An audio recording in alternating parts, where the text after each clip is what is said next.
When we turn on the news, there's always some scary news about the economy. Failing banks, out-of-control federal spending, and how AI chaps like GPT will transform the world of work. And we can't help ourselves but be concerned. How will it affect the economy? Will the market ever recover? Do I need to move my money? Will I still have a job next year, or will the machines take over?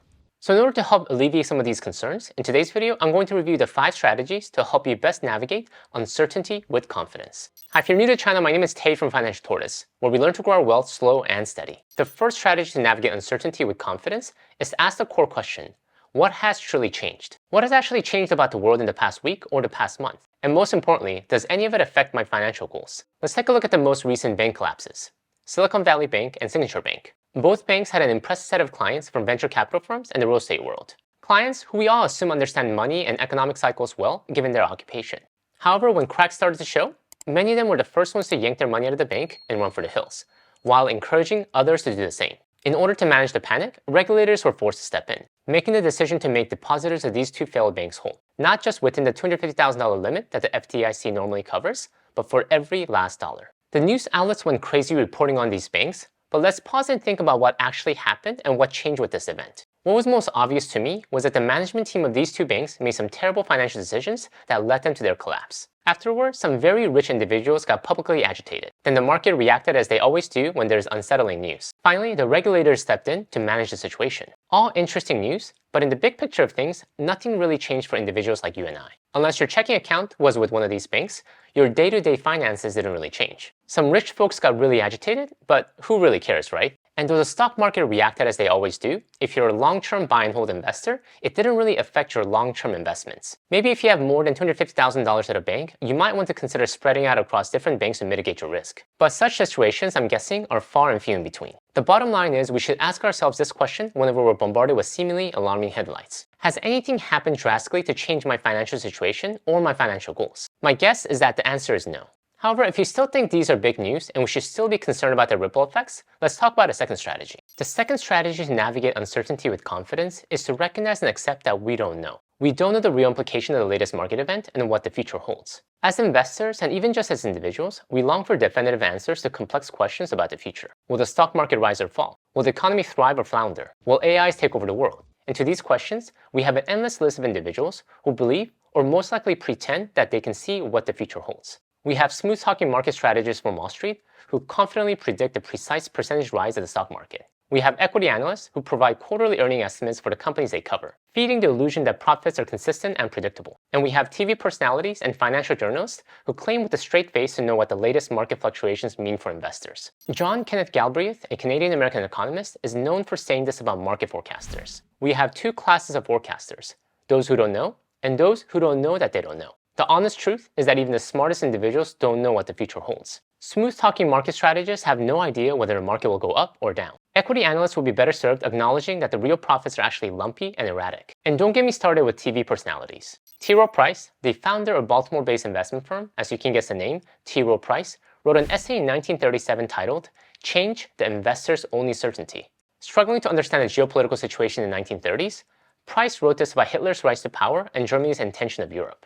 Germany will acquire territory, preferably through peaceful means. 2 years later, Hitler invaded Poland and brought the world into World War II. Everything changed, but not in the way that Price or anyone else could have predicted with any precision. Understand that the future is influenced by an almost infinite number of factors. So many factors that it is impossible to predict the future events with any consistency. So if the future is unpredictable, what can we do?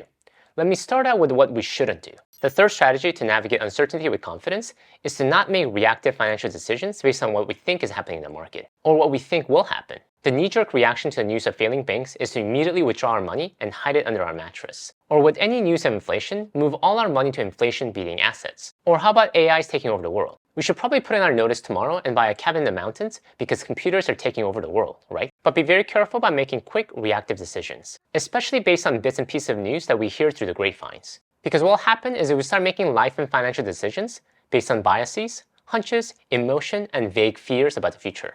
I know, because I do this way more often than I like to admit. Once I initiated refinancing my home mortgage and rescinded it 3 times because I didn't spend the time to truly think through my decision. I took action based on short-term emotion and whims, letting random bits of information I heard from coworkers, obscure news websites, and Reddit forums shape my view of the world at the time. By my third email, the mortgage broker just stopped responding. What do you think? I wear the same thing every day. So I minimize my dumb decision making. And the knee-jerk reaction can work the other way as well. Just look at how people reacted to the sudden rise of price of Bitcoin, or the thrilling stocks such as Tesla and Zoom. We so easily believed that they would continue to soar to infinity and beyond, which naturally leads to arrogance and overexpansion, a very dangerous combination. We can't control market conditions, but we can control our responses. So how can we learn to better manage our reactive emotions? That's where the next strategy comes in. The number 4 strategy to navigate the uncertainty with confidence is to have a broad, long-term perspective of the market. When the 11-year bull market ended in March 2020, with the mounting terror over COVID, I'm sure nobody could have predicted that a virus would be the catalyst for the quickest market meltdown in US history.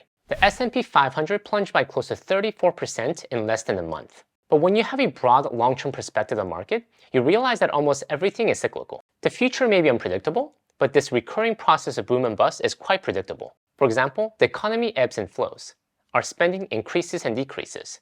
Corporate profits climb up, then dips down. Access to credit loosens or climbs down. Asset valuations skyrocket or plunge. The financial markets offer a premier laboratory for the exploration of cycles, since they're motivated by investor sentiment, which fluctuates continuously between elation and despair, greed and anxiety, and apathy and alarm. And we humans always get carried away, so the trend overshoots in one direction or the other. The specific trigger is impossible to predict, but the overarching pattern is there. The problem is that most people act as if the latest market trend will continue indefinitely. Behavioral economists have a term to explain this phenomenon.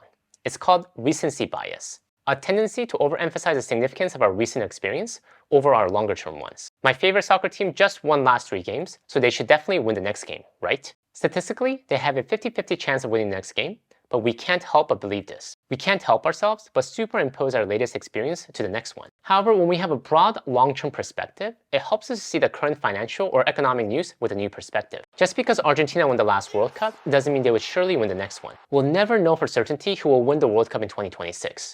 Brazil. Don't accept headline news as a world-ending event and realize that it is a small part of a longer history that we're a part of. The number 5 strategy to navigate uncertainty with confidence is what I consider the most important, and that is to make ourselves bulletproof.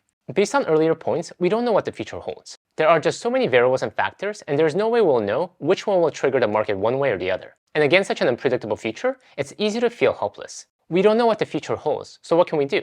However, we are not helpless. That is, if instead of trying to predict the unpredictable, we focus on building our financial position bulletproof. A position that will survive through even the roughest of conditions because it is built on sound fundamentals. Let me share with you a few of my key fundamentals to make ourselves more bulletproof. And this is probably the boringest part of the video, but please try not to skip. And also, if you watch any of my other videos, I may start to sound like a broken record, but the truth is that the simplest and the least exciting strategy is the most effective one of all. 1. Aim to spend less than you earn. In my perspective, when you have low overhead, this is your greatest weapon against uncertain times. You lose your job because of the market. If you have low overhead because you condition yourself to always live below your means, you have the flexibility to adjust. Your risk is naturally mitigated because you don't have major liabilities.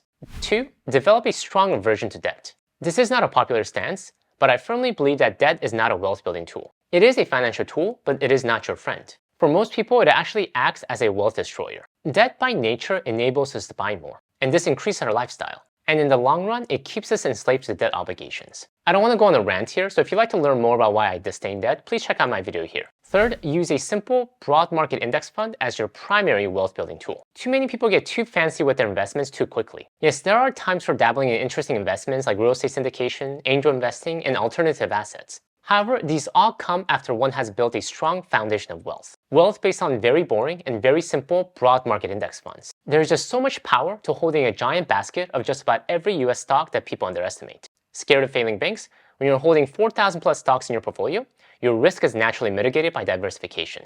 Scared of inflation? When you're investing in a broad market index fund, your money is naturally hedged against inflation. Scared of what AIs will do to the future economy? If you own a broad market index fund, you're participating in its growth. At the end of the day, if you can follow these simple principles and make yourself financially bulletproof, news like failing banks become interesting reading rather than panic-inducing events. Thank you guys for watching. In the line of fundamentals, if you'd like to learn more about how to build your ultimate money flow system, please check out my video here. Until next time, all the best.